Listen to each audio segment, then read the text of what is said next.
In this video, we're going to talk about the law of demand, which is one of the core ideas of microeconomics, and lucky for us, it's a fairly intuitive idea. It just tells us that if we raise the price of a product, that will lower the quantity demanded for the product. Quantity demanded will go down, and you can imagine the other side of that. If we lower the price of a product, that will raise the quantity demanded of that product.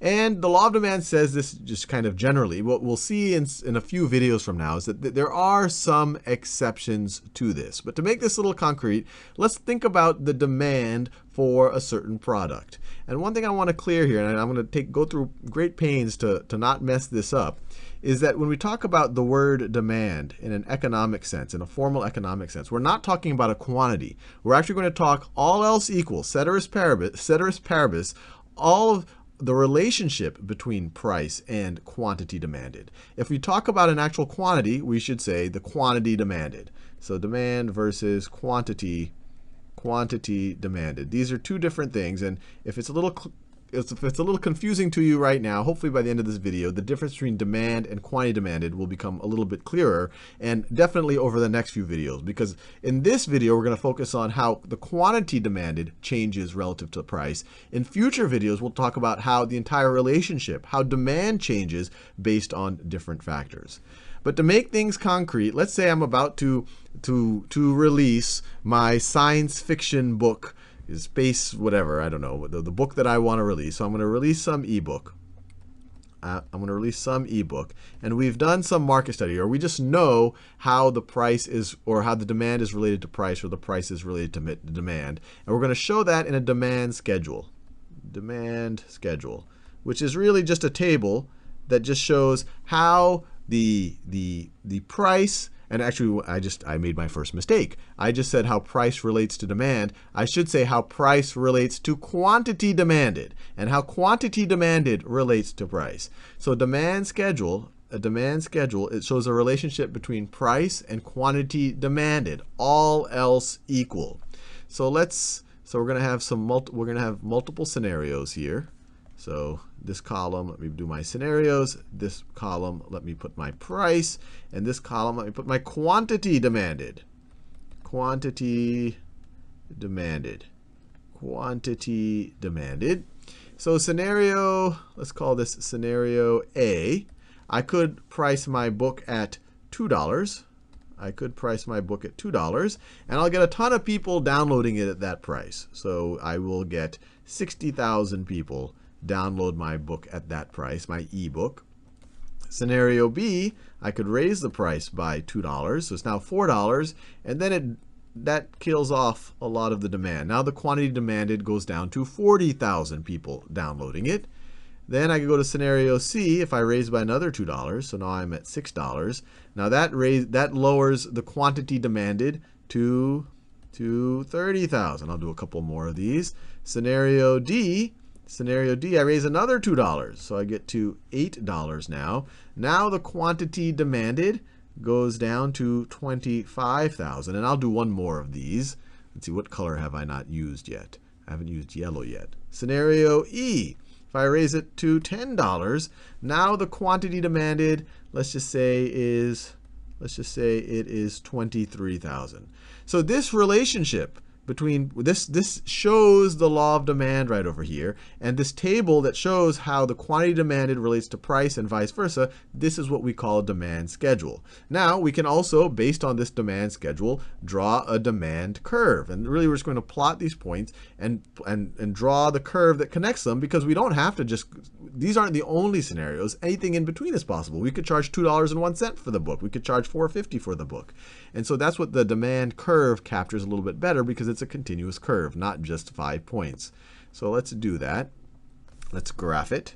And this is one of those conventions of economics that I am not a fan of, because people often talk about changing the price and how the quantity demanded changes from that. And in most of math and science, the thing that you're changing, you normally put on the horizontal axis. So if I was in charge of the convention of economics, I would I would plot price on the horizontal axis right over here. But the way it's done typically is that price is done on the vertical axis. And so you're used to seeing it in kind of a traditional class environment. I'll do the same. So we'll put price in the vertical axis, and we'll put quantity demanded in the horizontal axis. And our quantity demanded goes all the way up to 60,000. So that's, let's see, that's 10, 20, 30, 40, 50, 60. So that's 10, this is in 1,000, 20, 30, 40, sorry, not 45, 40, 50, and 60. And this is in thousands. This is in thousands. And then the price goes up to $10, from $2 to $10. So let's say this is 2, 4, 6, 8, and 10. 2, 4, 6, 8, and 10. So let's plot the scenarios. So scenario A, price is $2, 60,000 units are demanded. That is scenario A, right over there. Scenario B, when the price is $4, 40,000 units are demanded. $4, 40,000 units. That's right over there. That's scenario B.